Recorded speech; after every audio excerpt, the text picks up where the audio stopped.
혹시 발사되는 순간 세계 3차 대전이 일어날 것이라는 극강의 미사일 들어본 적 있나?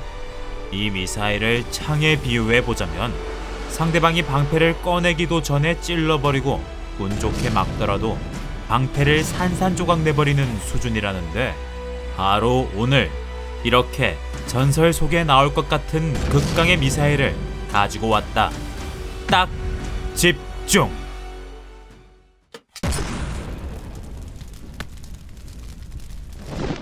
우선 미사일을 만나보기 전에 꼭 보고 가야 할 녀석이 하나 있다. 종이 비행기 같이 생긴 이 녀석. 단 한 번의 공격으로 도시 전체를 박살낼 수 있다는 미국의 극초음속 무기 팔콘 HTV-2. 이 녀석의 특징 중 하나는 발사 형태라 할 수 있는데, 우선 팔콘은 추진 로켓에 부착되어 우주 높이까지 올라간다. 그렇게 목표로 하는 높이까지 올라갔다면 추진 로켓과 분리, 다시 지구로 떨어지는 방식인데, 여기까지는 기존 탄도미사일과 비슷해 보일 수 있다. 하지만 팔콘의 진짜 진가는 바로 예측할 수 없는 비행 경로. 실제로 팔콘은 포물선 형태로 떨어지다 다시 직선으로 비행하는데, 바로 이 구간에서 고도와 방향을 자기 마음대로 바꾼다고 한다. 참고로 일반 미사일은 아무리 빠르다고 해도 경로가 예측되면 요격할 수 있는데, 팔콘은 전혀 예측할 수 없어 격추 및 방어가 현재 기술로는 불가능한 수준. 정리하자면 도대체 어디로 날아가 공격할지 모르는 곱비 풀린 황소 같은 미사일인 것이다. 아무튼 팔콘은 그 자체만으로도 상당히 위협적인데, 재래식 무기나 옵션으로 핵이 실려 있다면 그때야말로 상상을 초월하는 대재앙이다, 대재앙. 나 지금부터는 초반에 말한 극강의 미사일을 만나볼 때가 된 것 같다. 현대 전쟁의 게임 체인저로 불리는 무기, 바로 극초음속 미사일. 실제로 이 미사일은 앞서 본 팔콘보다 몇 배는 더 위협적인 무기로 평가받는다는데, 그 이유에 대해서 간략하게 설명해 주겠다. 최근 군사 방어 체계는 레이더를 통해 미사일을 미리 예측하는 방법이 주를 이루고 있다. 그런데 앞서 본 팔콘이 추진제에 실려 상승하는 순간 아주 높은 고도로 올라가기 때문에 레이더에 포착될 가능성이 있다고 한다. 하지만 극초음속 미사일은 저고도 비행을 하므로 레이더에 포착될 가능성이 현저히 떨어진다고. 그렇지만 사실 두 무기 다 포착한다고 해도 막을 수는 없긴 하다.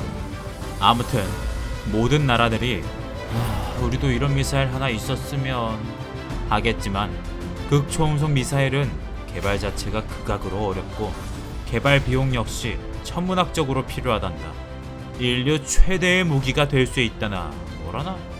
그런데 최근 불공국 러시아가 이 미사일을 실험하는 데 성공했다는 사실이 밝혀지는데, 러시아가 자랑하는 극초음속 미사일 치르콘이 오늘 영상의 두 번째 주인공이다.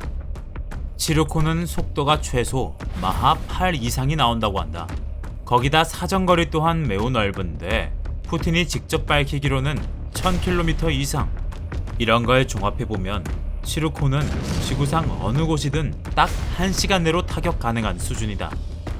현재 미국에서 러시아가 개발에 성공했다는 소식을 듣고 부랴부랴 연구 중에 있지만, 성공과 실패를 반복하며 실전 배치에는 빈번히 실패하는 걸 보면 러시아의 성공이 정말 의미 있다는 걸 증명하는 것 같다. 그래도 너무 부러워하지 말자. 우리나라 대한민국에도 다른 나라들이 극찬할 만큼 아주 강력한 무기들이 있다니까 말이다. 아는 사람은 알겠지만 우리 대한민국은 근 42년간 미국과의 미사일 지침을 가지고 있었다. 지침의 내용은 한국 미사일의 사정거리를 제한한다, 그런 내용이었는데, 올해 이 지침이 종료되었고 이제는 당당하게 장거리 미사일을 가질 수 있게 되었단다. 그런데 우리 대한민국 이미 핵폭탄급 무기를 가지고 있었다더라. 전문가들은 북한의 미사일 수준을 뛰어넘었다는 평가도 있는데, 단 한 발이면 북한 금수산 궁전을 완파한다는 그 무기 현무포가 그 주인공이다. 이 녀석에 대해서 간단하게 소개해주자면, 우선 마하 10 이상의 속도로 하강하도록 설계되었다는데 미사일이 지상에 떨어지는 순간 그 위력이 1000톤짜리 폭탄을 한 번에 터뜨릴 때 생기는 TNT 1KT 수준이라고 한다. 놀라운 건 이 정도로 어마무시한 위력을 가졌지만 생산 단가도 비교적 저렴해 들리는 말로는 곧 수백 대의 미사일 양산에 들어갈 예정이라고 한다. 거기다 더해 탄도미사일 현무2A, B, C 그리고 순항미사일 현무3A, B, C를 개발하는 데 성공했단다. 현무 탄도미사일의 사거리는 각각 300, 500, 800km이며 순항미사일은 각각 500, 1000, 1500km. 이 정도면 북한 어디라도 충분히 대응할 수 있는 수준이라고. 특히 사거리 15,000km를 넘어선 순항미사일은 아무나 못 만든다고 한다. 한국을 포함한 미국, 러시아, 이스라엘 이렇게 4곳에서만 성공했다 하니 솔직히 이 정도면 우리도 쫄 필요 없지 않겠나? 그래도 옛말에 지피지기면 백전백승이라고 우리의 주적 북한의 미사일 동향도 한번 살펴보자. 얼마 전까지만 해도 북한에서 대륙간 탄도미사일 개발에 성공했다 라며 떠들썩했는데 도대체 대륙간 탄도미사일이 뭐길래 사람들이 그렇게 난리였던 걸까? 대륙간 탄도미사일, 즉 ICBM은 이름에서 알 수 있듯이 대륙에서 대륙으로 발사할 수 있는 초장거리 미사일을 뜻한다. 사거리만 해도 대략 5,500km라고 하는데 이 미사일이 정말 위험한 이유는 사정거리도 사정거리지만 핵탄두를 실을 수 있기 때문. 북한이 핵이 담긴 미사일을 미국 본토에 투하한다? 이거 상상만 해도 아찔한데 놀라운 건 미국 측에서도 이런 북한의 미사일 기술을 인정하는 분위기라고. 실제로 미국의 베너크 사령관은 인터뷰 도중 북한이 3가지 미사일로 미국 본토를 공격할 수 있다 말했는데 그가 밝힌 북한의 미사일은 아마도 화성 시리즈일 것이다.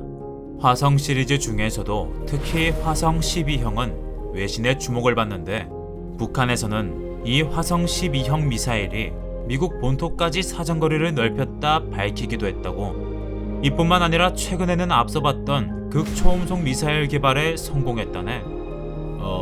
솔직히 이런 얘기 듣고 있으면 두렵다는 생각보단 참 답도 없다는 생각이 먼저 든다. 북한 주민들은 오늘 당장 먹을 게 없어 골골하고 있는데 저런 미사일이나 만들고 있고 또 그걸로 다른 국가 협박이나 하고. 아이고 참 답도 없다 답도 없어. 어이 김정은씨 듣고 있나? 나 산타다. 내가 부탁 하나만 하자. 미사일이고 나발이고 관심 끄고 제발 좀 적당히 해라. 적당히. 마, 내 산타다. 꼽으면 찾아오든가.